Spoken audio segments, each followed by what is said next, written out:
great thought should be jotted down or noted immediately. It may not be for everybody, but it's for someone. He kissed their teeth and said, "You and this podcast therapy shit."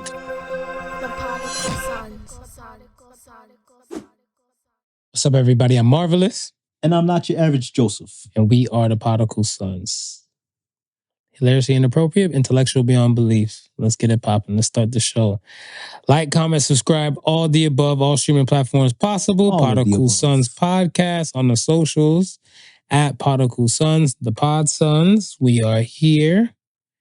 We here doing our thing. No more hiding. We out of the disclosed location episodes. Yeah. We're back to the regular format. Back on a spaceship. Now you see us, now you don't. Yeah, I kind of like it though. I kind of like it like that. No. It's just change of pace. Yeah.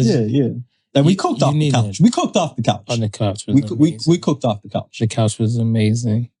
And then you said some of the content you were seeing other places and stuff like that within 1 week. And we weren't even dropping on the regular schedule. No, yeah. We hear y'all watching and taking our shit and our content. We're not a fan, but we appreciate someone's listening. Somebody. Double-edged sword. It's the double-edged sword. Yeah, man. What brought you joy this week? Few things brought me joy this week. I'm on that roll where, the multiple things there. Let's go. The multiple things. Remember your punk ass previously in January? Yeah. You on some stuff?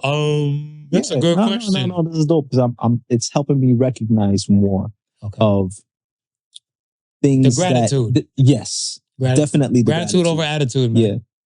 So one of the things was just being able to go out and support a few friends because they're looking to support me and what I'm doing. And shout out to a friend of the show, Dwayne Morgan. Mm-hmm. I was really happy for him to receive the Order of Ontario. Right? That's a big thing. I mean, previously to that, I think he had the Order of Toronto. But just to show that what he's been doing is being recognized. I'm really happy for him, and he's one of those people. Just like he champions people. You understand? So, most definitely. Yeah, like I said, he's been on our episode twice. He appreciates what we're doing. Like after I hit him up, he's like, "Yo, I wore the shirt." I was like, "Send me the shirt." So the photo of the shirt. He sent me the photo of the shirt. Yeah. And then I just actually noticed today he posted another post about Father's Day with him and his daughter, and he had the shirt on. You know what I mean? So shout out to Dwayne Morgan. Shout out to Dwayne, man. Always giving us love and so forth like that. Most definitely.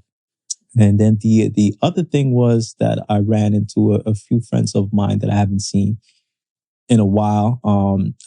I ran into a fan of the show, and he expressed his love. So, it's nice to see that it's resonating. Oh, like the work's not in vain? Yeah. It's like that. No. But okay. I mean, I never really feel like that. Okay. But it's nice when you always, when some people come up to you and the say, recognition. No, I dig the recognition and stuff, whatever. Because I want to say, like, some people, like, I feel like, let's say the word, your love languages. Yeah. Right? Yeah. In total and stuff, whatever. The love languages, you might lean more dominant than one than others, but I feel like all 5 of them are still good things. Right. I'm not a receiving gift person. Yeah. But like, because I don't expect it, if I get a gift from somebody, I'm like, holy shit. Yeah. Because my level of gratitude and stuff is already set. Yeah. Right?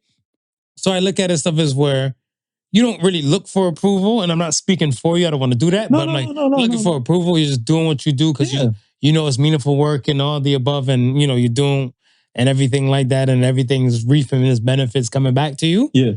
You're just living. That's it. And the fact that somebody's looking like, yo, you're living is something that's astonishing to them. Yeah. That's dope. It is dope. It's a good feeling. It is a good feeling. I mean, taking it back to a couple of years ago when we were living in Brampton. Brampton is a city in Ontario. Where Tory Lane's from. where Tory Lanez is from. The neighborhood that we lived in, they had like a neighborhood barbecue and so forth like that. So at the end of the night, they were something was missing, and they were trying to find it, but it was dark. So I ran inside, got one of the studio lights to kind of shine the lights in different areas so they can look. And once I had the studio lights, and one of the ladies I was there was like, Podical Sons? And I looked up, I was like, yeah. She goes, I knew it was you. I knew it was. I was like, oh, that's dope. Because, up until that point, we watch and we see the love. It's like Germany, country-wise. It's like South Korea, like the countries we don't even speak the language in. Yeah. Like South Korea, Lithuania. It's like, yeah. I expect, like, from me, right. I did. Like in the beginning, US, Canada, because it's kind of like, Canada, US relations. Right. Whatever. And then like UK, they kind of, they're aware of what goes on the other side of the pond. Yeah. But like the other in-between countries and stuff like that, like Brussels. And like the Netherlands and other places and stuff. I appreciate the fan base that we 100%. that we've like accumulated and stuff like that. Then like, I think it was dope was when going out to LA and everything like that. I was like, yo, I want to see if I can meet some of like the San Jose folks and stuff, whatever. Cause like it was like a pocket of them. So I'm like, yo, fuck with the show. But I'm looking like, yeah, that's too far from LA. like I was like, yo, I appreciate it though. And I look at it stuff as where, again, those people are kind of like people you might not run into because you guys already have a country separating them. Yeah. But then much less when you're in the proxy of somebody and stuff like that who is like, ecstatic that you're just living, you're just doing you. You're just doing what you do regardless. Exactly. Yeah. I think it's a wonderful feeling. Yeah, it is. It's a wonderful feeling. It is. I ran into, like, I had a few moments and stuff with some peoples and stuff like that too. I mean, even when you tell me like you run into people and they're like, they listen to the show for the first time and they come back to you and it's like, you and your co-host, like you guys have so much chemistry. I'm like, we don't even look at it like that. It's like, no, this is just us. This is just us. Yeah, this is just great us. Conversation. Yeah, just what I mean. And I tell people all the time, like, this happens with or without the cameras. Without the microphones. Like, this is regular conversation that we have. That's 100% true. That's 100% facts. Because I look at it stuff as well. Yeah, like we're just to me, it's just we're doing it with cameras and microphones. That's it. Because it's still gonna pop off because I might message you with something and stuff like that, or you might message me or vice versa, or it might get in, then it might we might have time to cook that time. Right. Or it might be a phone call where we might cook and that's still conducting the stuff, whatever. Like, yeah, that's what I was telling you. I'm like, yo, I don't want to break up and be like the Neptunes. You're like, yo, it hurt me because I was like, I might need therapy for that. When I was like, I thought he was my tribe. And then because I look at it stuff, it's like, yo, a lot of people, what I've noticed and stuff is that a lot of people, like you were saying earlier, a lot of people can't have intelligent conversations everywhere. No. Right? And I look at it stuff as where sometimes like I prefer conversations to have the fun in it. Right. Because it kind of makes the learning even better. Yes. Agreed. And when it doesn't and it has like more seriousness or like probably animosity or a little sprinkle of, like resentment or a feeling and stuff like that, whatever, I always try to hone it back in. But I look at it stuff as like with you already know my state of mind and stuff, whatever. So it's kind of like we can just go boom, boom, boom and stuff, whatever, and go for it. And other people and stuff, they might get offended real quick because certain things I say, it's conversation to me, but controversial to them. Right. And I'm looking, I'm like, maybe my intrusive thoughts are too real. I don't know, but I got questions. This is a safe spot. I'm a scientist. This is a safe space for both Marv and I to get our thoughts off and exactly do what we need to do. Yeah, exactly. Yeah. And that's just what it is and stuff, whatever. Like with the world, like no shade to nobody, but we're going to do what we do and we appreciate you if you rock with us. So thank you again. But don't let me hog it up. What brought you joy this week? I always look forward to the damn Father's Day nonsense now. Okay. Because They just disregard us out here. Yes, countless Father's Day episodes. Happy Father's Day. Happy belated Father's Day to the ones that get. Shout out to the fathers. It'll be this will be after Father's Day and this was run. Right. But like I look at this stuff as where like I feel like they still don't give a fuck. Yeah. But they're putting a little more respect on it. Yeah. Like I look at it stuff as where I'll say this. I consciously stopped trying to like message some people I know like for Mother's Day. Okay. Some women for Mother's Day and stuff like that, right? Right. Because look at it, stuff is like these are the same women that are not dinging back on the Father's Day time. Right? And they're not like fam or something like that with the people that I know and stuff. And I'm like, yeah, I'm just leave that alone now, whatever. Because like, yeah, you always reach out. Stop reaching out, see if they reach back. If they reach back, yeah. Right? And I know I've noticed like a bit of a fall off and stuff like that. So the other ones that kind of came back, I'm like, oh, the last message I got from them was like, happy birthday, Mother's Day, and now it's between my birthday and the time. It's a difference. So now to say happy Father's Day, I was like, okay, so you're one of the real ones. Congratulations. Yeah. You know, I don't want to make it seem like I'm playing with people's emotions, but I look at it stuff as like, I think in this time in the world we live in, we need to make allegiances very clear. Oh, yeah. Because I feel like when it's a little bit more clear, you know who got your back and who don't. Right. And I think a lot of people and stuff, when they're like, let's say, for example, if I don't feel like our allegiance and stuff is clear, I might try to, the type of person that I am, I might try to ask certain type of things or the indictments. Right. To see where your allegiance and stuff lies and stuff, whatever, right? Right. Not everybody's into, like, let's say this. Me as one of your best friends or something like that, I might know more personal shit that I would never ever disclose with anybody else. Yeah. Right? So I look at stuff as like, you feel secure enough to know for a fact that I can keep these things and they stay right here. Yeah. When you feel like they're not secure enough and everything like that, do you really want to fuck with a person like that? Whatever? Nah, it's a totally different mindset. You want to cut them off and stuff because they look like they know some shit about you. Yeah. To a point, whatever, they look like, are you with me or you're not? Because if you're not, whatever, then I'm not privy you onto other new shit that might be going on with me. Yeah, I can see. Yeah, I definitely see it. See that and get it. Yeah. So I look at it stuff as like, yo, I always try to just look at it stuff as where, and I'm not even making excuses for Agent Orange, but yo, I think these times people need to know, like, yo, what country they side on. What hill are they willing to die on? Right. Right? Yeah. You have to make your allegiance stuff crystal clear. Right? Yeah. But we'll get to that and stuff, whatever. We'll get but to it. It kind of leads and stuff to that. But like the Father's Day shit, I'm willing to stand on and stuff as a father of, I'm gonna say pretty much of 8 years. Yeah. A father of 8 years, of an 8-year-old and stuff, I look at it is where,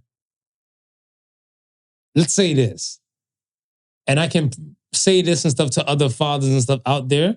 As a father of a child who's on a spectrum, okay, every bit of moment and stuff with my son gives me joy. Nice. Right? Yeah. And I look at it stuff as where his progression at one time might be like this, and then another time I might be with him again, might be at a whole nother level. Right. You know what I'm saying? So like these little changes and sparks and stuff, whatever, let's say in a normal child's world, they might happen earlier then. Yeah. And then in my world and stuff, whatever, it feels like a Sade song. Every day is Christmas. Right.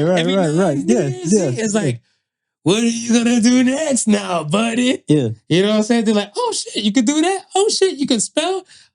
He can spell way better than me. So I look at it stuff as like, I'm going to honor this moment as being a father. Of course. And I'm going to put some respect on Father's Day and stuff like that, whatever. And my father resting in heaven, I feel like I owe him a few apologies for not putting respect on a father and shit like, because I'm looking like, it's a thankless fucking job. It is. You do a lot. It is. So you going to respect my damn day because I put a lot of respect on Mother's Days in the past. I bought friends' mom shit. Yeah. I done bought some chicks I was dating, so who were baby mamas. Mamas, yeah. Mamas, they got gifts. Yeah.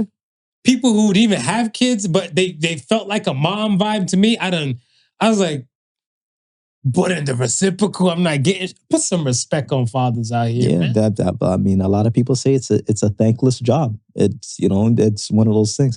Do you think? And I know we touched upon this like last week with the whole respect to Men's Mental Health Month. Do you think them adding, them bringing it to this month made Father's Day that much more recognizable? I would hope. I would hope too. I would hope. Yeah. And like, I don't know, because like, and I'm being honest, and there's no shade to no communities and nothing like that, whatever, but I'm looking like June has went from like Father's Day known, right, to straight Pride known, right, and Pride, like I want to say, like when it comes to June, you look at it stuff like Father's Day is that one day and the rest is Pride. Right, yeah. Right? So I look at it stuff as like, I would hope and stuff, whatever intentions that they have to move everything to like now or into this month would be still at least focus and stuff on like men's mental health. Okay. Because I'm not saying gay men don't go through some things and stuff, or trans men don't go through some things and stuff. No, I'm not saying that. Like us as men, we go through some things, period. Same way women go through some things and stuff, whatever. But then when you look at stuff, it's like, yo, a father, I look at it stuff as like, yo, you can see the world of a difference and stuff, whatever, in a child that they had a daddy. Yeah. Present. You can. Right?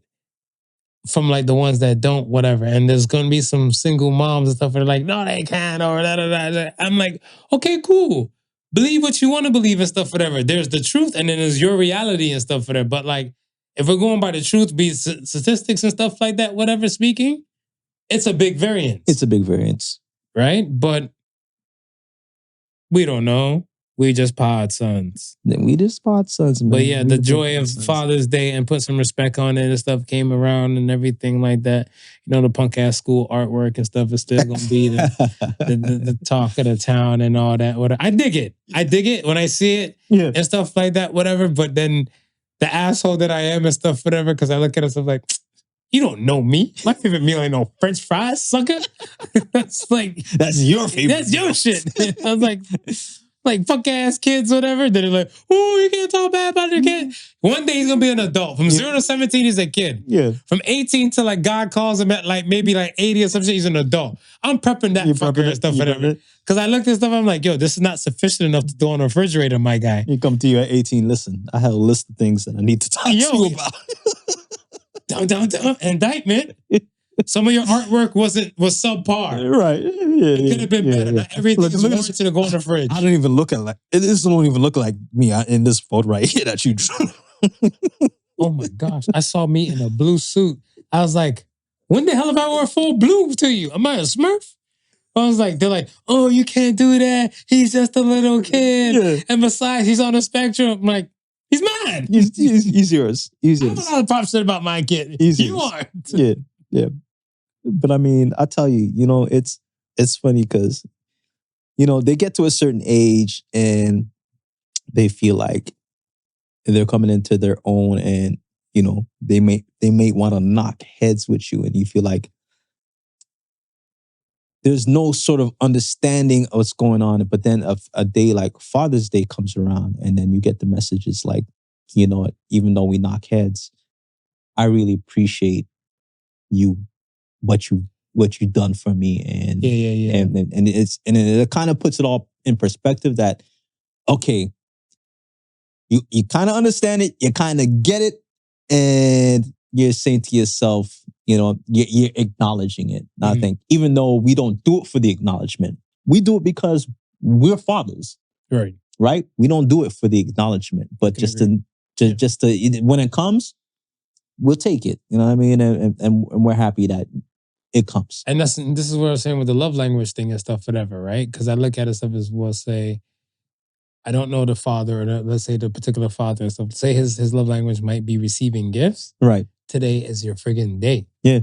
Right? If you're a father and stuff, whatever, like words of affirmation or something like that, whatever, hopefully they picked out a fire card for you and stuff to get these words of affirmation if they don't, write a whole speech and stuff, whatever, on the card. Yeah.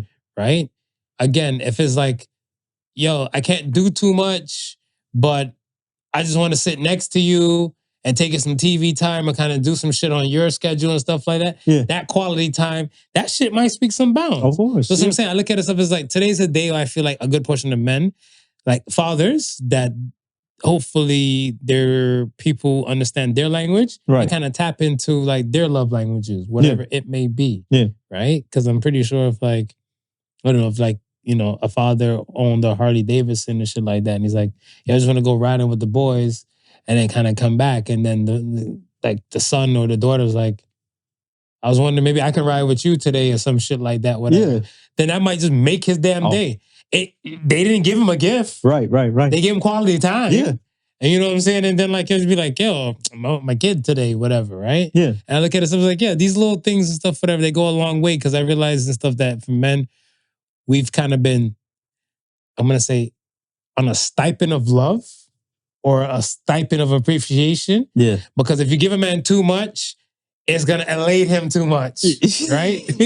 Yeah, it's going to make him We can't be too happy. Yeah. Like, it's a problem for men to smile as much. Right. Like, so we're not supposed to brush our teeth? I don't understand. Like, you know what I'm saying? It's okay for women to smile, but not, like, you know what I'm saying? Yeah. It's okay for women to cry, but it's not okay for men to cry. Right. So you can't give them too much and stuff. So it's like, we've been on a stipend for a lot of things. Yeah. So the fact that like, okay, they tell you before, this society was different then and stuff, whatever.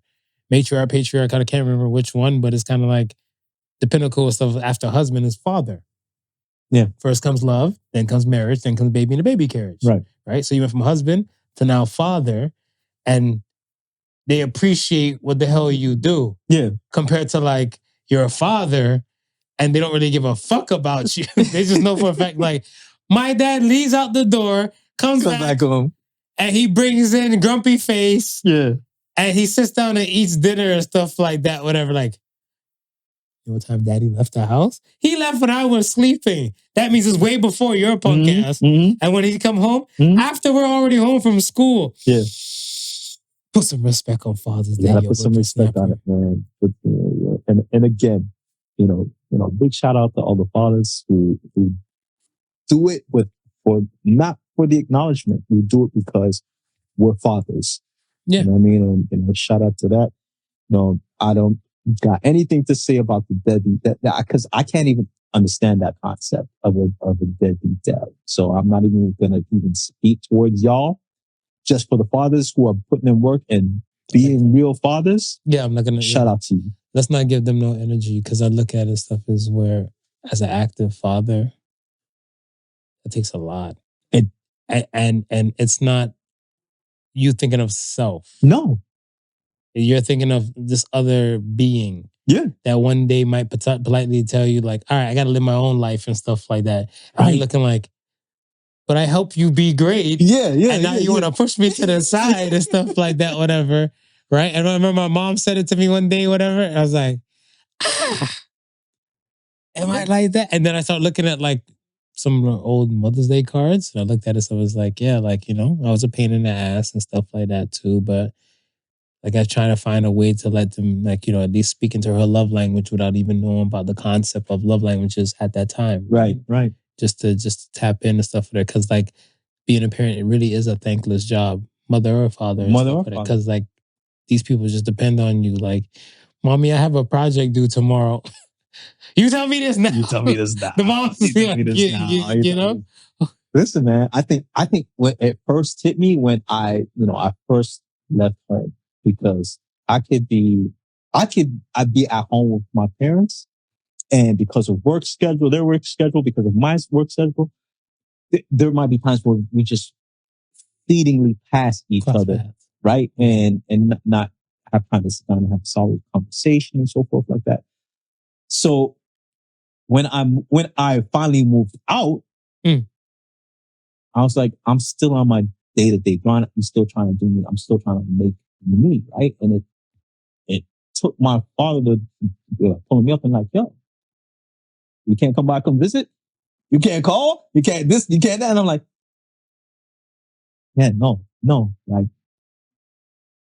I now still got to make time. Yeah, because these people help make you great. Yeah, I said, no, I still got to make time for the people who give me all the time in the world to make me who I am. So, right. And I was like, yeah, no, my bad. It's I got caught up. My fault, because I shouldn't have let it get to that point where you're even asking, it's been a minute since I've seen you. Come to the house. I said, no. I'm definitely going to make a better effort, because, it's like you feel like I guess because you're around them so much that you forget that even the importance that you have to them. You are not wrong. There's a level and stuff where you have to, I think most people have to like get to, and I'm not saying like I have it all figured out, but there's a point where you have to expect no one's coming to save you. Right.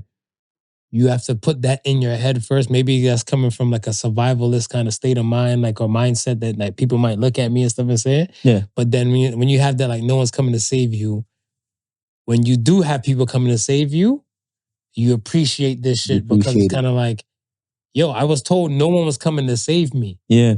But then some people just feel like, well, if I fuck up, my parents always is there to save me. Right. There's gonna come a time and stuff for that when your mother or your father can't do shit for you. And we speaking, listen, both Marv and our fathers have passed. Right. You understand? So and I say this all the time. I say this to my wife. I'm like, yo, certain things that come up for me as a father. Yeah.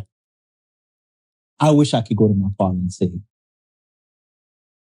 did this ever happen to you? Like, and if it did, how did you handle it?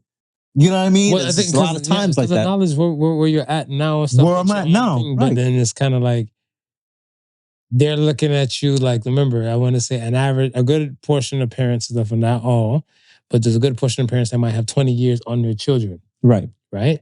And it's kind of like, all right, I got 20 years of stuff of life. Like, I can't always be with you. Yeah. Let me jam pack all these lessons as much as I can. As much as I can. Whatever into you. Yeah. Hopefully something sticks to the walls of your brain. Right. How many kids and stuff are there probably can remember? Because like I said, your parents probably threw 100 lessons at you. Hundreds. They're like, Smooth this, Smooth do this, Smooth be great, Smooth don't forget this, Smooth watch the company you keep, and the crowds you know, and all that type of stuff. And I'm looking at like, you miserable old man. Till you start playing it back and be like, this is what my father meant. This is exactly what he meant. Mm-hmm. Yeah. So, you know what I mean? So, again, man, shout out to all the fathers that are here with us. Shout out to the fathers who moved on, but still impacted us in our livelihood. And it's good. It's a great day. It's a great day. We're going to give you a good pod like we always do. Try. I don't put expectations on it. I just let it cook. No. We do. The reason why I say that, Marv, is because I don't think there's been a pod yet that we've done that I haven't left feeling good about. So if I can feel good about it, I'm pretty sure there's somebody out there. And like I always tell you, it may not be for everybody, but it's for somebody. And for that one person who it resonates with, you know why you rock with us. If you pay me enough, I'll tell you the episode I don't like. You had a guest on it. I've said this to you before. Listen, DM him for that one. DM him for that one. If you pay like you wait, I'll tell you which episode and stuff. Whatever. DM him for that one. Yeah. Some people, they don't, you thought they brought a type of energy, and then you realize this stuff was just chaos and war and like battle axes and like, there was the immigrant song playing, Led Zeppelin, like, oh, I'm showing my white boy side again. You're showing your white boy side. I don't know. So yeah, let's go at it, man. Let's talk about the polls. You ready for the polls? I'm ready.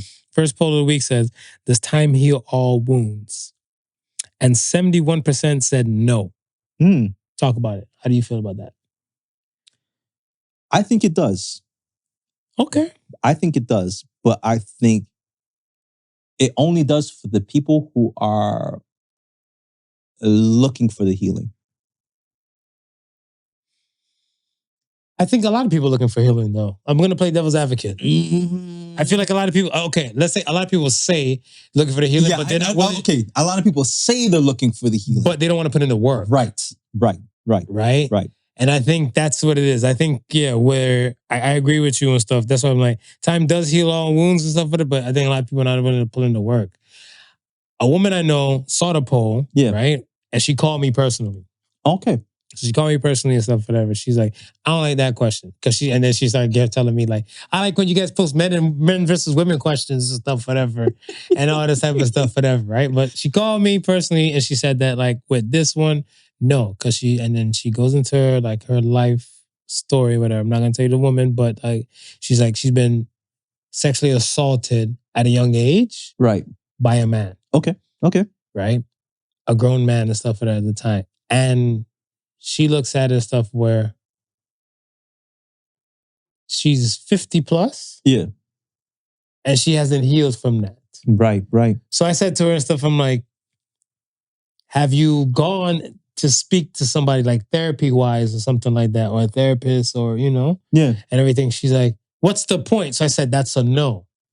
So I said, they could probably lead you to a better direction to find the healing, because left to you, you still haven't found anything to kind of help you with your healing. Right. That person has probably lived their life after the trauma they caused on you and probably don't give two fucks about you.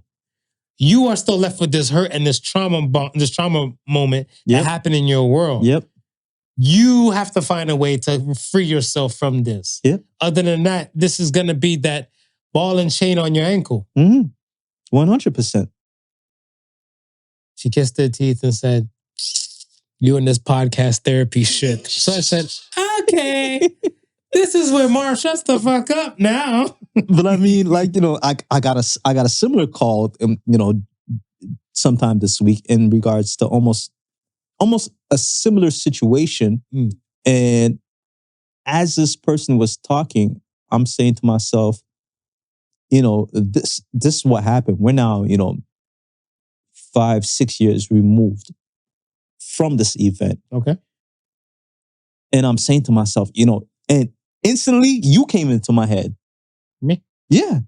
Because I'm like, and I said to the person, it's like, you don't make excuses for adults? Not that. Oh, okay. I said to the person, it's like, you're still feeling this way and you're still going through what you're going through because you didn't put the monster to bed. Facts. I said, you did not put the monster to bed. The monster is still out there roaming. So how do you expect to get any type of shit? Doing monster shit. So how do you expect to get any type of peace?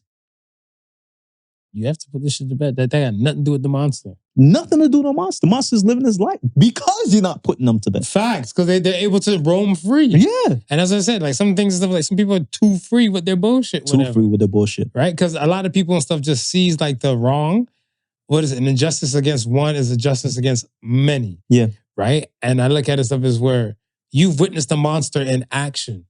Like, no shade and stuff for it, but Harvey Weinstein thing, when they had so many people unified to say like, yo, this is what I'm telling you, what happened, and I have proof, and da-da-da. Yeah. Yes. Thank you for help putting the monster to bed. The world feels like a better place. It feels like a better place. But when you're letting the monster rock, like, yo, hide your kids, hide your wives. Monster diddy bopping. Take that. But yeah. Yeah. No, I get it, man. Time, if you put in the word, time should heal. Yeah, it should heal. It should heal. Somebody's going to make an excuse, but that's all it pretty much is going to be. That's what it boils down to. It's like, why did you do anything? And, and granted, if you've done something and you can't heal from it, then I don't know what else to say. But if you actually have done nothing, then what do you expect your outcome to be? Do you, before we switch topics, it came to me, do you believe that you personally have like justified resentments towards people? Because like I said, like it's the forgiveness thing. It's the forgiveness is more for you than it's for them. Right. So let's say somebody and stuff, whatever, let's say I owe you $50. Yeah. And then you see me popping bottles somewhere or something like that, whatever, right? Yeah. Do you now look at stuff as like, I can't fuck with Marv because he knows, well, he owes me $50. He out here like pouring everybody in Moet and everything and stuff out and everything. But that's a you thing because I'm still pouring out shots. I'm still pouring out. No. I think there's no such thing as justified resentment. Then. No, I think I've, and you know, probably in my younger days, yes. But now I just look at it as Marv is going to be Marv. I know what now to expect from Marv. Bingo. And this is why I asked, are things better the first time around or the second time around? Yeah. Because the second time around, shit is different now. Yeah. You've now learned you can't loan me $50 no more. Exactly. Because I'm going to be out here and stuff to take the money that I'm supposed to pay you. Drinks on me. We're crashing the boat tonight. Right. Yeah. Fair. And comes right back to the heal. Yeah. That's a healing thing, is a you thing, not them thing. Yeah. Okay. Next poll of the week and stuff says the speed win the race or slow and steady win the race. And 86% says slow and steady. How do you feel about that? I could rock with that. Yeah? I could rock with slow and steady. I'm still on speed and stuff, whatever. You on speed? Because I show speed, beat Ashton Hall, punk ass in 4 races.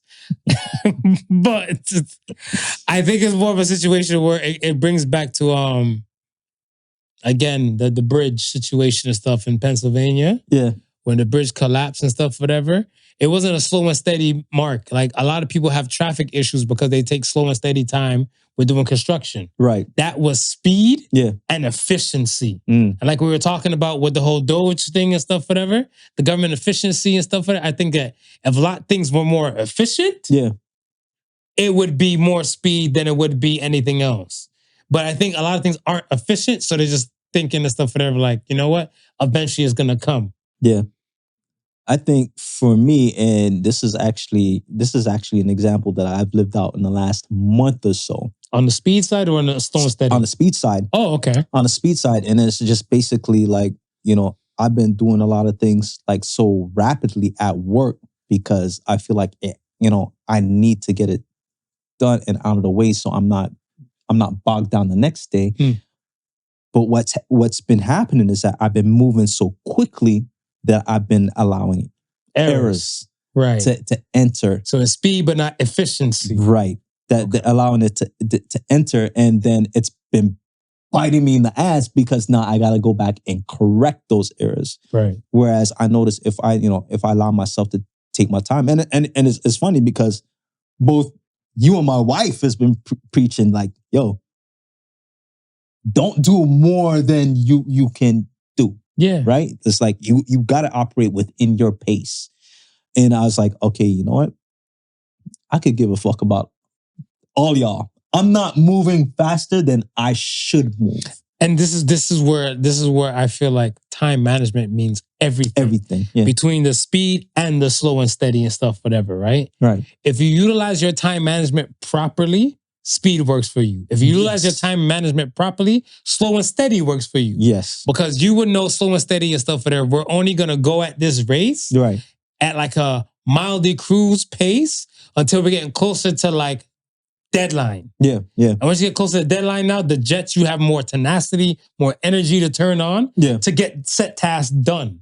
Right? Well, some people and stuff looking like, you know what? I know this, and this is not a race for the endurance. Right. This is for how fast. Yeah. Shout out to Usain Bolt. You know what I'm saying? So I look at it stuff as like, yo, both can work for you and stuff like that. It's just that what tickles your fancy a lot more. It can, because I was just about to say, you know what? It's like mastering the slow and steady. You're able to adjust the pace. Oh, 100. You're able to adjust 100. the pace, right? But it's not mastering that slow and steady. Just like you said, the efficiency. Right. It's that efficiency comes with you mastering it, right? So then it's like whether you're moving slow or you're moving fast, it doesn't matter, right? It's like you already have that efficiency down packed that you can change gears. And I think that was a problem with me because a lot of the stuff that I was doing, again, being that I'm now taking on the responsibility, I haven't mastered it yet completely. I think it's a check thing. Yeah. Like I look at it stuff as where everybody should have somebody follow up behind their work. And I say that and stuff for there because if like, let's say you didn't know how to spell a word properly and you've always been spelling it like wrong. Like, I don't know, let's say some people spell different with like maybe one F. You know what always trips me up? Receive. The I before the E, the E before I. Right. Yeah. But with somebody coming behind you and be like, nah, you fucked up on the spelling, or I looked at it kind of type of way and stuff for them and everything. That part now makes you better and efficient. It should. It should. It should. It should. Whatever, right? Because the Nile's River in Africa, a lot of motherfuckers be swimming in it. So I look at it stuff as like, you might come to a point where a person would be like, you know what? Appreciate that, whatever. And then you say the same thing. The I, where's the placement of the I? Right. Is what throws them off and everything. Like with me, like I want to say like the there and the there. Yeah. Like those ones and stuff, whatever. Like the your and your. Yeah. Whatever. I'm looking like, fucking apostrophe. and shout out to Holly. Yeah. Yeah. Then I look at it it's like, okay, we're not all gonna be perfect and stuff, but the fact that somebody's like, all right, you've came to this, like even if we're looking at Associated Sons, you've came to this brilliant thought very fast. Right. Did you proofread it? Yeah. To check the efficiency behind it? Yeah. Did someone else check the efficiency behind it? No, you just were quick to launch. Right. So I'm looking like, let me start running some shit through chat gyps. Yeah, because some people and stuff like, like I want to say if I have a thought, I'm more in the space and stuff, whatever, of the great thought should be jotted down or noted immediately. Okay. Because I want to say like the world we live in, a lot of things get thrown at you. Like 5 minutes, you might lose that great thought. Oh, yeah. So I look at it stuff as like, yo, I'm going to go at it and stuff. I'm like, all right, I have this great thought. Let me make sure stuff for that. And now I want to check it through, place some stuff I can check my own efficiency. Okay. So now once I've done my own efficiency, they'd be like, that boy's smart. They'd be like, no, I did it with speed, but efficiency. Yeah. All right. You ready to fully cook? Let's cook, man. Let's cook. A lot of things have been happening. Let's cook, man. Where do you want to start from? First and foremost, shout out to, condolences to everybody who lost somebody in the India, the Air India incident. Yes. Condolences to the families. Yeah. The miraculous one person survivor? who survived. Oh, I thought about him so much. Write a book, man. Write a book. Final Destination. I want to know the experience, because are you feeling survivor's remorse right now? Because that is, I walked away from I would think that and stuff, because I saw a video of that same flight. I don't know if you saw it, where the air conditioning wasn't working, the power wasn't working. So some people were happy, like on that same flight. Oh. But they were like making a video, like, look at this cheap airline and stuff, whatever. Like nothing's working properly and stuff, whatever. So that video. No, I didn't see that. Okay. And then now that's the same airline and stuff that went down and stuff, whatever, right? Yeah. I looked at it and stuff, I was like, that one is very, very, very hurtful to know. Yeah. That these people had like this little sign they overlooked to say like, yo, turn this bitch around on the tarmac. Right, yeah. Like nothing's working, just people fanning themselves and stuff like that. Right. So then with this, I was like, your thoughts and prayers to all those people. All of them, man. Yeah, so, and that survivor dude, I would definitely feel the type of way, like, why me? Yeah. Why me? So, yeah, it's rough. Condolences to, the people in both Iran and Israel. Yeah. How do you? So okay, let's we'll cook on that. Let's cook. We'll cook from there. Okay.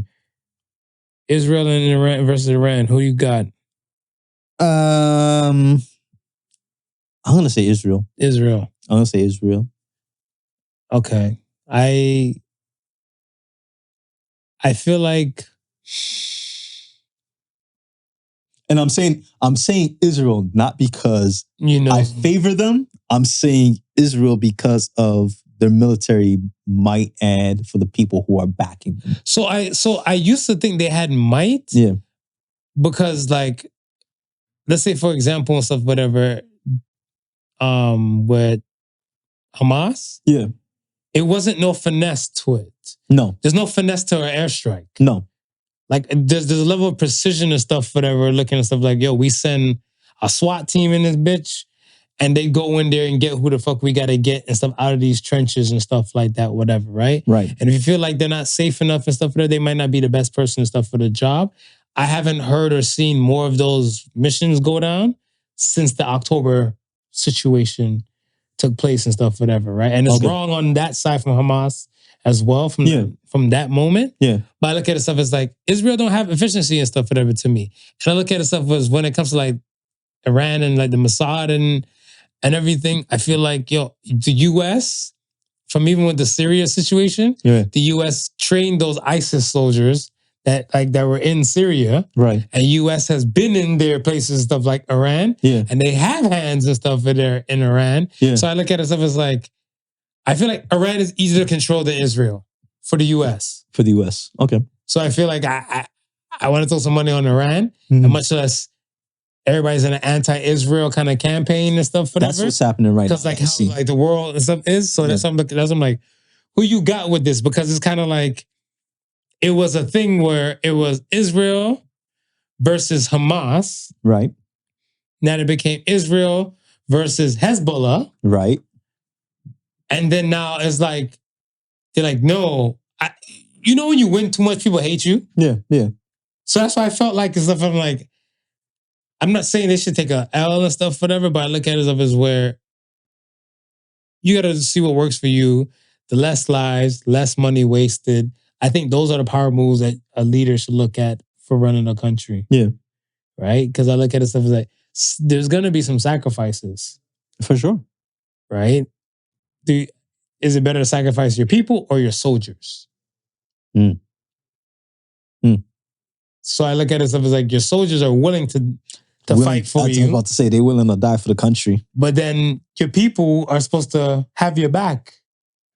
Yeah. There's more people voting than there are soldiers voting for who's going to run their country. Yeah. So I look at it, so I was like, decisions. But yeah, I think Iran, just for, like I said, the like both of them have nukes, have a nuke dance. But both of them have nukes. I feel like Israel has more of a jump and head start and stuff, whatever. And I think Iran probably just has to flick a few switches. Yeah. Or they probably have things hidden. Who knows? But it's going to be a different landscape. And it is. This is starting to trigger, like, I think, like too many hands and people to be like, whoa. Let us intervene. Because I want to say, were we like this or were we so stunned and stuff when Ukraine and Russia was going at it like this? Compared to like the main talk and stuff is nukes from both sides. From both sides. Right? Ukraine, their nuke talk was like minimum compared to like Russia's nuke talk. Right. Right? Yeah. But now the regions that are so close to each other can get radioactive over there. Yeah. Yeah. Yeah. I don't know. Do you think it will get to the point where it's considered a world war? In our lifetime? What's happening right now? Like, because I see people already complaining that they don't want to be dragged. They don't want to be dragged in by Israel as as a U.S. citizen. Not yet. Okay. I feel like I have to see some other key things and stuff. And just my conspiracy brain and stuff going off. I look at it stuff as where the hands that are in power from like the sides that benefit them. Yeah. They have to step in first. Okay. To see what and what they can squash and everything like that. Okay. Because if everything got to this point mainstream, I'm pretty sure both sides would have want everything to be like a hush-hush kind of thing. Because prior, before everything kicked off, I mean, you had, U.S. and Russia trying to broker some sort of deal within Iran. And, that sort of talks fell off. And then, we're seeing we're seeing an end result of a feud that was going on prior to that. So they couldn't squash it at that point, which led to this. And it's so funny because I even say to myself, peace in the Middle East. We've been screaming that. But I even said to myself, would we be witnessing this right now if the US didn't veto what was happening between Israel and Palestine? Because remember, this went up for vote in NATO. Correct. And the majority of NATO countries were saying, let's end this. And they had conditions in place. And it was US using their veto power to say, no, we'll vote against this. If they had voted, for it at the time, would we have this escalation to this point? I think, yeah, but not to the level, not to what we're saying. Like I said, like some people would have probably silenced a lot more noise or fire, right, before it became like a blaze that's uncontrollable, right. Because I feel like if it's now to the point where like, I feel like there's a way you can control social media. Yeah, I look like you can if you claim the system is down or hacked. Okay, right? You cannot if like there's a situation going on and there's so many points of view from different angles. Right. I look at it stuff as where, remember when Lebanon had that big explosion, right? Yeah. You got that tape, you got that footage from somebody in their house, right, doing regular shit, doing this, a person another point, whatever. Then you got footage of people and stuff like from the blast radius and everything like that. Yeah, it's undeniable. Yeah. From there. Yeah. Because everybody can see it. Yeah. From different angles. But then if it's like a top military group or a few like need to know agents and stuff that need to know on this, whatever, you can tame this shit before it gets wild. Once it gets to that point now, whatever, I think it's like kind of like semi uncontrollable because again, people don't watch the news, people don't believe in the news. No. People believe everything they see on social media. Yeah. So they're gonna believe what they see, and some people they don't have the power of, I guess, discernment. So they're just gonna take whatever they're force fed. Yeah, yeah. Because if you're in the Iranian side and stuff, whatever, and you see all these going off and stuff like that, whatever, you're probably saying, "I hate Israel." Right. And if you're an Israeli and stuff and seeing that like these things have like affected people you know, and you'd be like, "I hate Iran." Right. Yeah. Perspective, man. It is. I wanted to ask you about LA. Why do you think LA always riots? That's a really good question.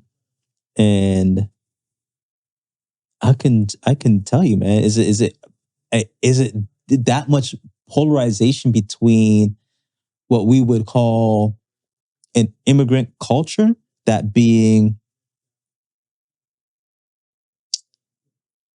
I want to say the Hispanics, but I also want to say Blacks, because even with those who are born 2, 3, 4 generations within the US, in the LA, sometimes they feel like they have immigrant status and nothing more of a US citizen status. So is it that dilemma really playing out in a state of Florida that has, such a diverse population? I mean, other than LA, is, I guess, New York, I would look at as maybe as diverse. Mm-hmm. I'm thinking maybe could that possibly be the reason, because it's such a diverse group of people in one area. My bullshit theory and stuff is that it don't rain enough on them to cool them off. Because I look at it stuff as hot-headed all over. It's hot-head straight across and stuff, whatever, right? Because I look at it stuff as where there's been tons of racial injustices, like within, I guess, like the LAPD especially. Yeah. I want to say like from the Rodney King time to like even stuff before, I think when the Korean store clerks were like holding guard to like some riot stuff and everything. Yeah. Because I think it was like an Asian lady was kind of like, I forget it. I'm going to butcher the story, but I hope they come for me and stuff and correct it.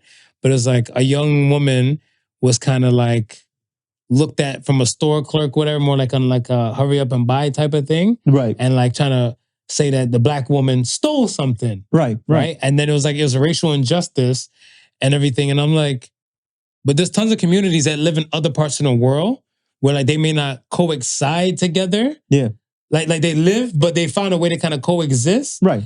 In a aspect where riots are not really involved. Like there might be civil unrest. Oh yeah. But to a riot level, like we're saying, like, yo, National Guard's coming in and everything. They're no stranger to that over there in LA. No. And I mean, and I had the thought once you mentioned, the whole LA, police department. It's not, I mean, I don't even see it like an LA police department this time around because they, a lot of them weren't even, under their governor, were not addressing the protesters like that, right? And it took. It's hot. It took the.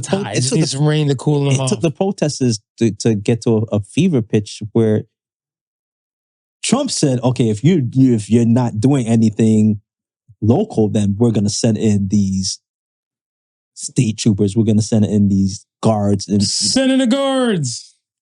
Yeah. I look at this up as where there's something where I feel like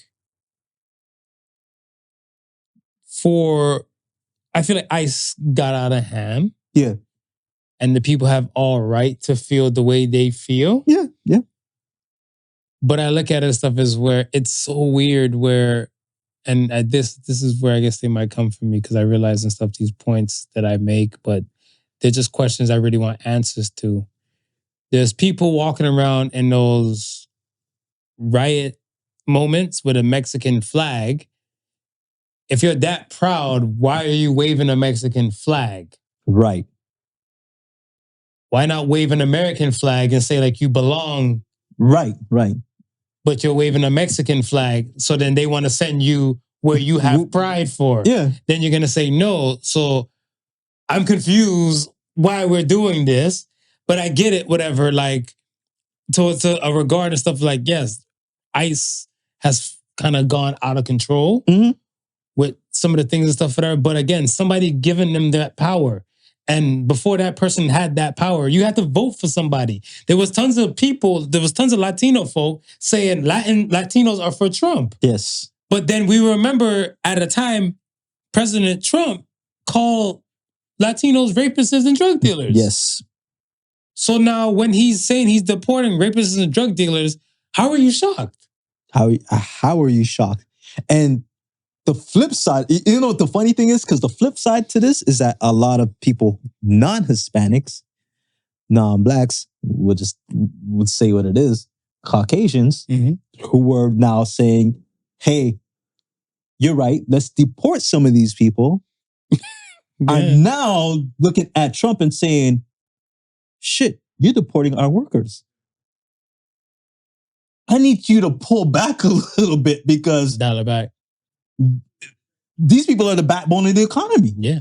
I have a homie and stuff who's in real estate and stuff over there, right? Right. In the Ohio region. And with him, he's like, yo, to flip a house and do this, that, and the third and stuff, whatever, like to pay the team of Latinos and stuff that kind of run them. Yeah. It's like $7,000 for a house. To pay the US workers and stuff, whatever, like, the all documented people. Yeah. That's like 30 racks. As a businessman, decision. Do you spend 7 or do you spend 30K? And let's face it, a lot of these businessmen can't afford the 30K. Yeah, that's a major fact. You are not wrong. They can't afford the 30K. So 7 worked well for them. It fed, it allowed them to feed their family. In turn, it allowed those who were working for them to feed their family. Yep. It was a moment. It was a moment. Like I was taking it in and stuff, whatever, and I just feel like it's just one thing where I want to say the George Floyd protests. Yeah. They had a lot of resonating effects in so many other cities. LA was again one of them. Right. But like a lot of other places and stuff, whatever, they're strangers to this. Yeah. Yeah.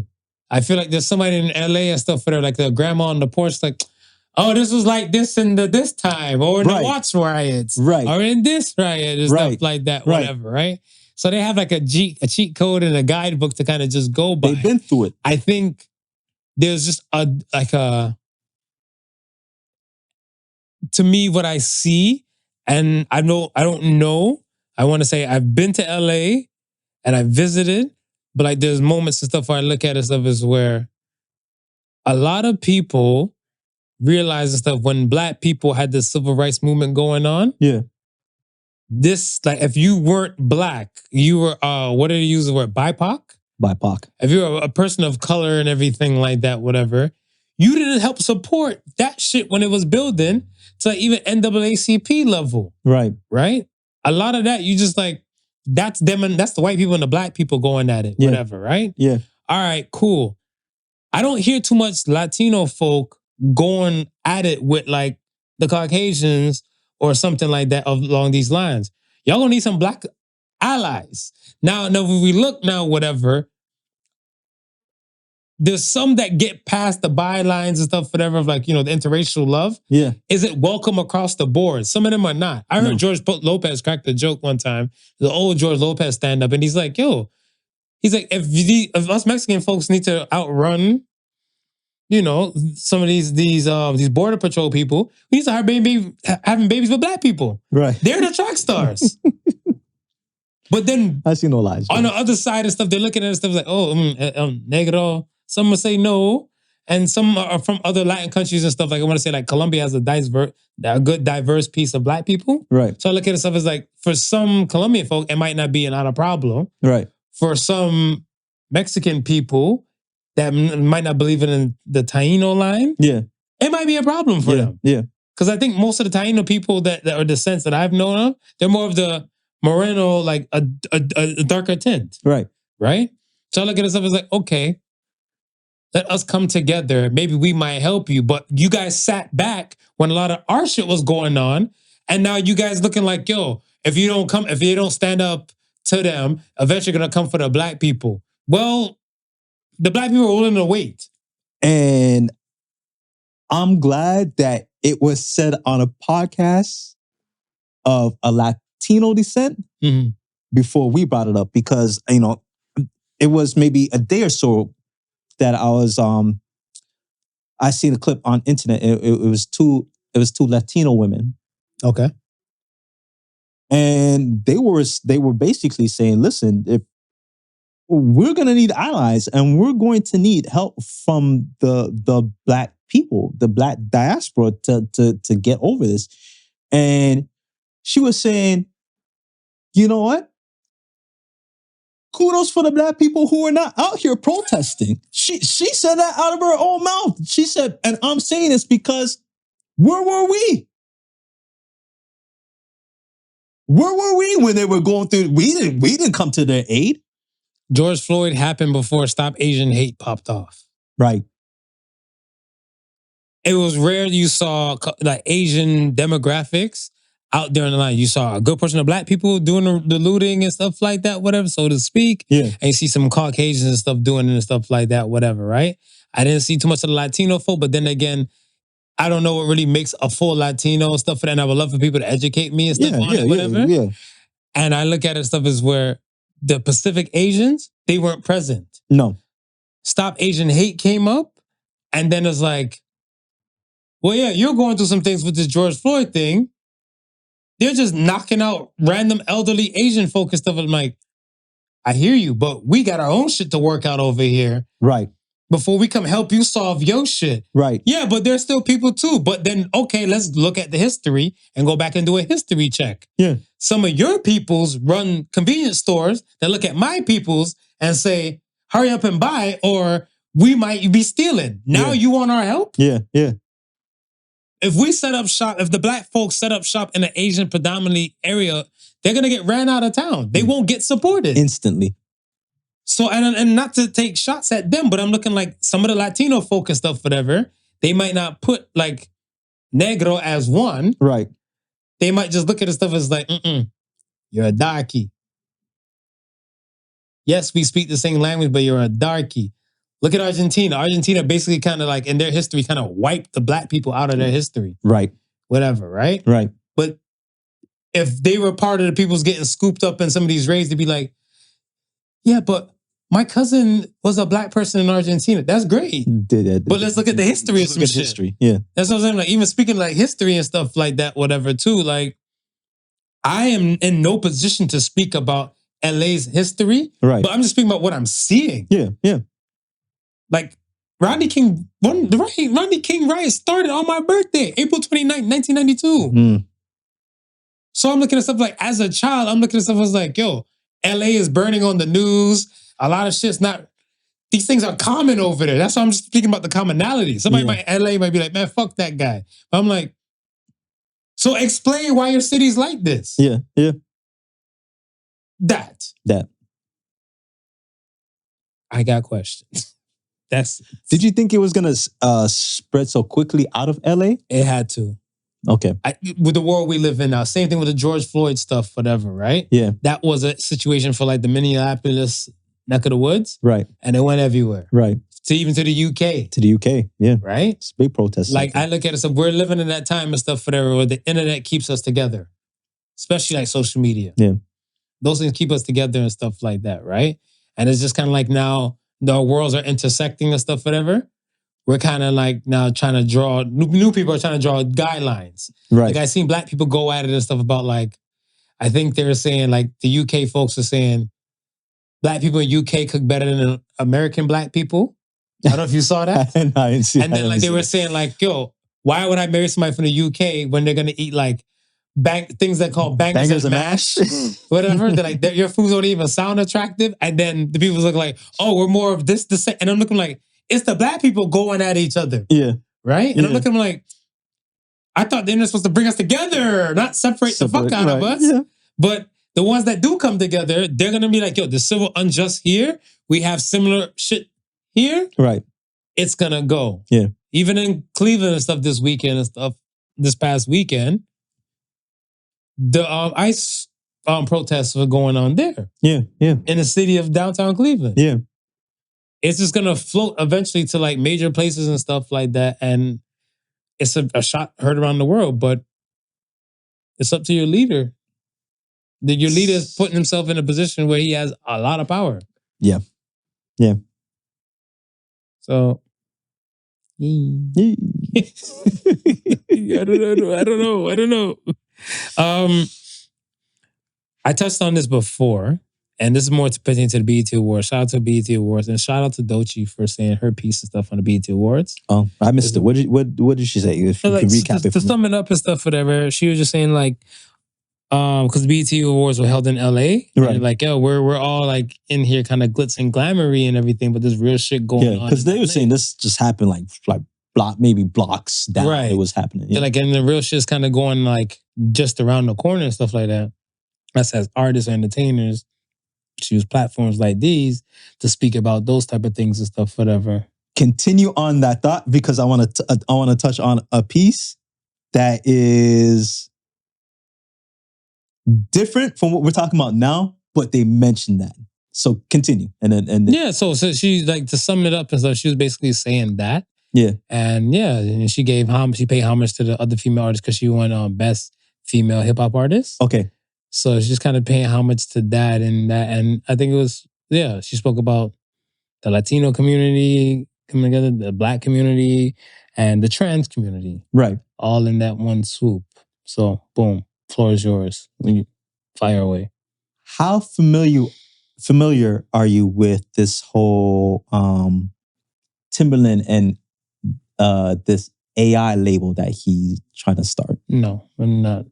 Okay. Explain to me like I'm stupid. All right. So within the last... Timberland, the producer, music producer. Within the last week or so, Timberland has come under fire because he now wants to start a label with an AI artist. So meaning that lyrics are written by AI.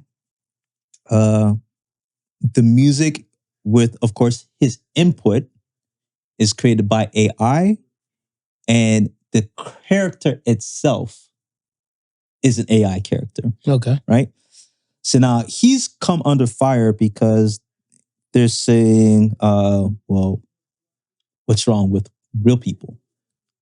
There's talented people still out there willing to do the music that they love. Who's saying that? The starving artists? Starving art, not only starving artists, not only starving artists, right? But Young Guru had chimed in on this, right? So not only starving artists, but people within the industry who have accolades, right? Okay. One of the things that Tim said was artists complain too much and they want to dictate too much. AI don't complain. AI won't dictate, right? Right. One of his fault. Admits all of this because prior to this, he had his beat club where people paid money to have their music analyzed by Tim, right? Right. Tim also has a deal with, I believe it's called Suno or Sono, something along that lines, which is an AI company, right? So now they're saying Timbaland has been taking these people who've been putting in their music and stuff like that. They're saying Timbaland's been taking their music and using that to train AI. So people like, he's like, nah, that's not what's happening. He denied it, everything, right? There's a producer, oh man, shit, his name just left me. There's a popular, K-Fresh. There's a producer by the name of K-Fresh, right? Okay. Very popular on the underground scene and has worked with some major artists also, but he's known for his hard-hitting boom bap beats. Okay. And he's been, he posts quite frequently. I see Akai, which is a software manufacturer, because he uses one of their software and hardware manufacturer, because he uses the hardware. Akai posts a lot of his stuff as well, right? So he's been known within the social media community. Timbaland, during promoting one of his Sono beats, plays a beat that not only sounds similar to K-Fresh's, but people have reported hearing K-Fresh's tag, his beat tag, in the beat. So now they're saying, yo, Timbaland's stealing music, right? Okay. But it came fresh into my head because there was another guy, I think his name is Jay Will or Jay something, who's been very outspoken about what Timbaland has been doing. And what he's saying, well, what Timbaland really means is not that not that the artist is, going against the grain and not following suit, because I always thought that you would want to, welcome an artist's input. They're helping to create the art, and a lot of times if, they're agreeing, they're either going to be in agreements or they're going to be in disagreements. At the end of the day, I think you have final say whether they agree with you or not. Who's you? The you artist? As a producer. Oh, a producer. You as a producer, okay. Right? Whether they agree with you or not, okay, you have final say, right? A complaint shouldn't be anything, right? But what this guy is now saying is just like how we're saying how, Doechii came out and spoke and said stuff that is maybe of a political nature. What he was saying is that AI will never do that. AI is going to follow you and do what you say it to do. So he's saying, well, this is a way of silencing artists. If I now can't come out to a platform and speak my truth and say what I say because you're no longer allowing that, what are we going to expect from this next set of AI artists coming out? There's no dissenting voice. There's nobody speaking out against these injustices. No, I think it's just going to be soulless, though. And I said the same thing. But it's going to be soulless because I feel like where we are and stuff now, even with ChatGPT, do you feel like that's a person or you feel like it's a machine? Oh. And I think that when you realize and stuff in the music and stuff is going to be created by the machine instead of a person and stuff, whatever, like you might be kind of like taken back. Like I look at it stuff as where, for example, the bootleg Drake AI Weekend and the AI Metro Boomin stuff. Right. Heart on my sleeve. Right. That track and stuff, whatever. No matter what, I know it's AI fully created. Yes. Drake and The Weeknd, they don't see eye to eye to jump on a track, much less even Metro Booming and stuff now. Yes. Whatever. So you know that track is straight non-existent. Right. This is something out of a fantasy world that no one will kind of deem real. Here's the thing. Because Young Guru talked about that same track. Mm-hmm. They had to beef with the Grammy committee because they wanted to put that song up for a Grammy. Yeah, because it had spins. Right. And he's saying, why is it that now we now got to compete with AI? Like the Grammys is for the best of the best, right? Is it? This is what it's supposed to be, right? That is the intention. That is who. This is supposed to be, right? To who? It's going to be subjective. Your right? bootleg academy you always talk about? It's going to be subjective, right? But this is how he's saying it, right? Because it's the intent. Whether it follows the intent it's a different story. But he's saying that's what it's for. Now, how are you going to have an AI who's, again, like we're saying, soulless, right? Not even the real people, right? Not even the real people. How is it supposed to be up for a Grammy? And Drake is not being credited for it. Mm-hmm. Weeknd is not being credited for it. So now you're using their likeness vocally because that I know, but that's what I'm saying. Like minus that situation with the heart on the sleeve, what Timbaland, like if Timbaland creates a new AI person called Timbo, right? You call him Timborino or something like that, or Timborine. Yeah. And he has this person still rapping these tracks and stuff like that. He calls his AI Little Tim. Okay. Yeah. Tiny Tim, Little Tim, whatever the hell. But Tiny Tim's an artist. Yeah, but shout out to Tiny Tim. I look at it stuff as whatever he chooses to call it and stuff like that, whatever. You have to know that when you're over there listening to Timbaland music and stuff, whatever, you're listening to not a person. Right. And I think I'm okay with that landscape and stuff, whatever, because if he's claiming that could be more fire than a real person and stuff, this might weed him out. This might weed him out because he's looking like, no, I don't want to work with you artists and stuff like that because you guys are so difficult and you guys want to dictate my track and I have the final say of this, whatever. They're like, okay, we just won't fuck with you. Go ahead and make your shit. If it charts, it charts. If not, whatever, don't come back over on this side. Don't come back over on this side. Mm-hmm. Yeah, I agree 100%. Because other producers and stuff have taken a stand and stuff against it, and I don't see they're in any kind of wrong. I look at it stuff as where, even like going back to the Doechii thing and stuff, whatever, if you want to be an artist and this is what you want to do, I do feel like there's a time and place for certain type of things and stuff like that, whatever. Right, yeah. But I feel like everybody's just like, yo, we're living in unhinged times. After Kanye, like Bush don't like black people. No one's going off teleprompters. Oh, look at Jay-Z with his whole Grammy speech and stuff about Beyonce and everything like that. Yeah. I'm pretty sure the Grammys didn't want to pay for that. Right. They were like, yo, boss, we gave you an award. Yeah. And you use your speech to talk about the injustice about our place? Yeah. The fuck are you?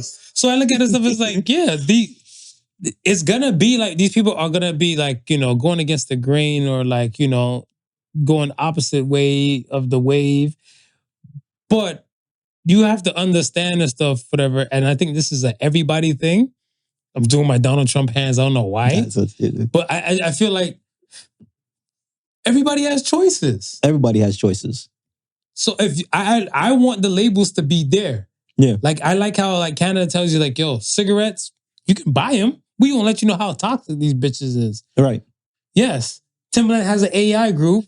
It ain't real. It's soulless music over here. Yeah. If you want to rock with it, you want to rock with it. Like I said, Heart on My Sleeve is like this in my head. But I'm not putting it in a playlist. Right. Yeah. Yeah. Because it's not real. Yeah. Yeah. Choices.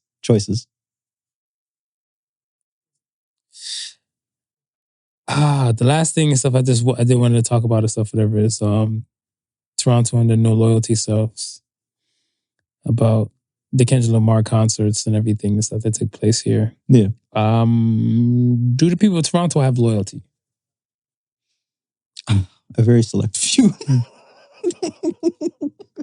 A very select few. I don't think we stand. I don't think we stand as united. We stand as a community together. And so it always had me. I should poll this tomorrow. And the reason why I say that stuff is because I look at the Maple Leafs. Right.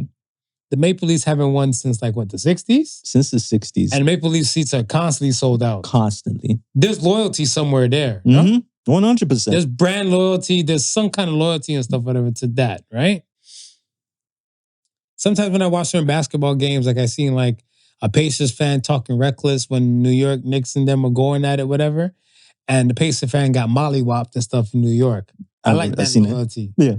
You know what I'm saying? Hell, the loyalty looked kind of different and stuff too when the biker dude and stuff, whatever, attempted, allegedly, to hit Rick Ross when Rick Ross was trying to, stun on the whole not like us thing and stuff last year or whatever, right? Right. Loyalty. Yeah. Kung Fu Kenny came with SZA as we all knew he was coming. Yeah. The turnout was what a lot of people did not see about like, he's going to have his fans. Right. But I still feel like there was more of, I'm on the wave of not like us, not true Kung Fu Kenny fans. Yeah. And they're asking for encore for not like us. I'm like, you live in the 6. You live in the 6. You're more likely to see Drake. Yeah. Mm-hmm. And if Drake, hell, I think the lookalike contest was here, right? Yeah. And he paid he gave the winner 50 bands? Yeah.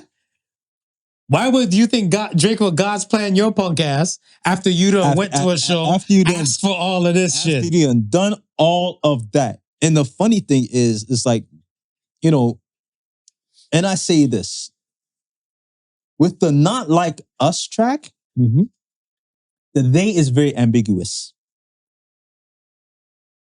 I would say Canada. I would say Canada. Yeah. A lot of you out there who went to the customer concert or have been following this, have been justifying it as, oh, he's just talking about Drake and his crew. No, I think he's talking about Toronto culture. To me, I think he's talking about Toronto culture. And not only do I think he's talking about Toronto culture, but LA and a lot of Black America rolled like that. And he did nothing, said nothing to combat that. That's facts. And the reason why I say it's facts is that for somebody's like facts. Let's say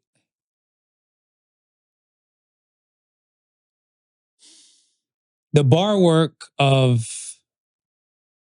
let's say, All the Stars. Right. Yeah. Tell me what you want to do to me. Confrontation is nothing new to me. I'm not saying an LA rapper can produce something like that, whatever, but Not Like Us had a direct LA kind of vibe to it.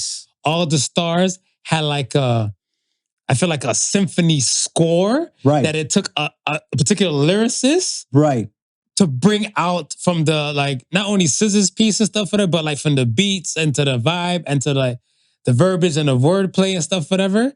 Could you picture another artist on that song? No. It's a work of art and stuff, whatever. I can see a lot of people freestyling and stuff for the Cali style are not like us. Oh yeah, 100%. And I feel like not a lot of like New Yorkers might, it might, because some people say it's too jiggy. Yeah. That's why it's catchy. Yeah. No, that's exactly what that's what took it over. That's what took it over. Yeah. So I look at it as because remember the complaint before that was he didn't have no material that you could play in the club. Right. You understand? So he gave you this not like us. To me, it was more of a yes, it was a diss record, but it was more of a jiggy record to me. Yeah. And I feel like if you're gonna put the jig to it, whatever, it had more of a like a yay kind of West Coast vibe to it, whatever, right? Right. Like come on, man, niggas they were crip walking to it. It became a crip walk anthem. Like I look at it as way. All right, and I'll speak to one producer. Shout out to oh my gosh, let's say this. Waka Flocka is from Atlanta. Right. This is common knowledge. When you listen to Heart in the Paint, would you think Lex Luger was from Atlanta when you hear from that? It had a set tone to it. Yes. It brought out the ambiance of like a down south gritty war type of beat. Yes. Not like us, had like a West Coast fun type of vibe to it. Right. So that's what I'm saying and stuff. And I'm like, when we look at it and everything, you have the West Coast vibe here in Toronto. You guys are loving it. And that's cool. It was catchy. Yeah. I look at it as like, your king will still be here. Still be here. And if you find, I don't think you can find a way to stop Drake. And I look at this stuff as where, because they like, oh, Drake, you know how many times I heard Drake's done. And Drake drops one song and everybody's, same people say Drake's done, like, I heard something. Me personally, the Nokia is not my track. No. But Drake, he love a cell phone. To me, like, yeah. He used to call me on my cell phone. So now he's like, let's call my phone. Let's call my phone. I'm just saying you could do better. He love a phone call. No, yeah. You're not putting this guy down. No. Let him do his thing and stuff in his world. And if you don't agree to the stuff that he does and everything like that, like, and you hear, okay, cool. And you wonder why Drake don't fuck with some people from here. Yeah. All right. Done talk.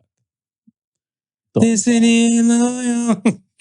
I'm trying Tony into the max, man. Listen, man. There was no way. I felt that shot. And it wasn't directly directed at me, but I felt like, this was a shot at the culture. I said it in several podcasts before. I'm like, I live in the North. Yeah. I was raised in Cleveland and everything. I live in the North now. You got to respect the king. Yeah. You got to respect the king. The king over here is different from the kings and stuff, whatever, over there. And I feel like it's quite more manageable on this side when you know that this person is king and he just wants to be Canadian and work with everybody and like everybody. And then when everybody turned and he became Joffrey, they was vexed.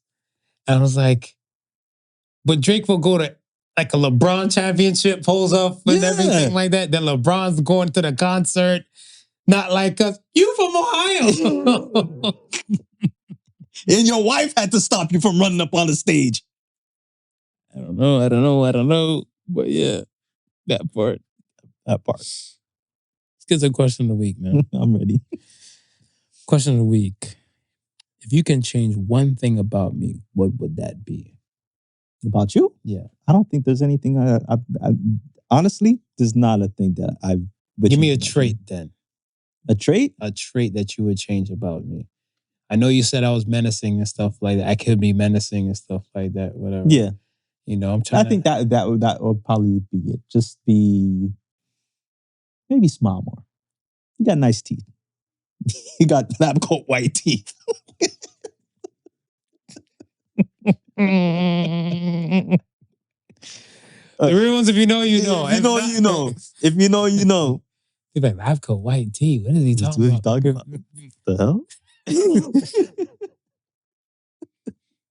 Yo, I realized this from the last episode and stuff. When you say you clap back, I want you to clap back more in real life. I want you to clap back more in real life. You want the life clap? Yeah. Life lessons clap back? No, like the internet clap back is different, whatever. But I feel like the real like clap back, whatever, because I feel like some people don't understand the magnitude of your words.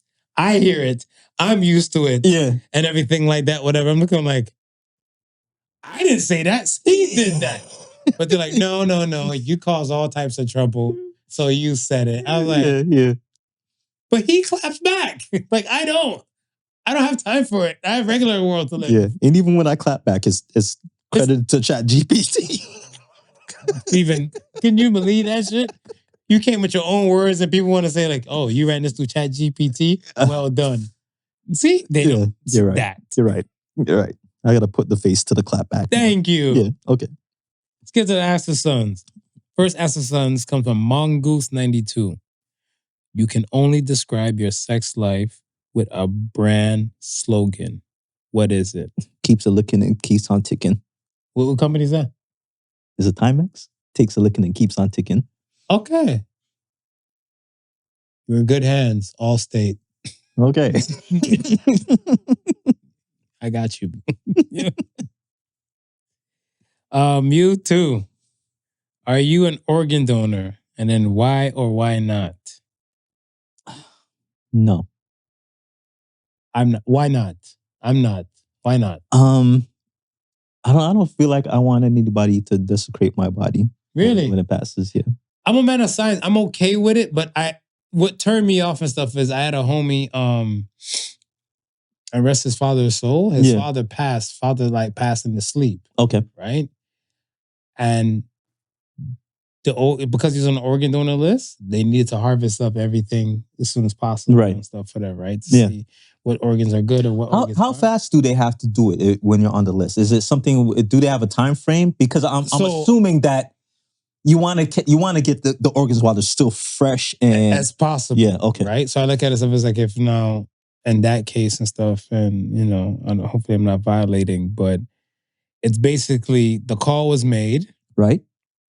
And the call was made, and I guess saying like, some person passed in their sleep. Yeah. They're like, okay, we're gonna send coroner and everything and stuff. So once they get like the time, once the coroner actually comes out and stuff and kind of gets like, okay, this person probably passed a few hours and stuff like that, whatever. Right. At that time, the coroner is the one kind of putting out the call. Okay. So coroner's looking like, look, it's 12 hours since anybody saw this person and stuff like that, whatever. We'll say the person probably died 3 o'clock in the morning. We're here 7 o'clock in the morning. Yeah. Or the organs already probably done start to shut down already. Right. For like proper use compared to other ones, we're still just flowing in the background and stuff, whatever, before things fully turn off. Okay. Right. And that kind of changed my mind from the organ donor list because it's kind of like they never had the time to grieve. Yeah.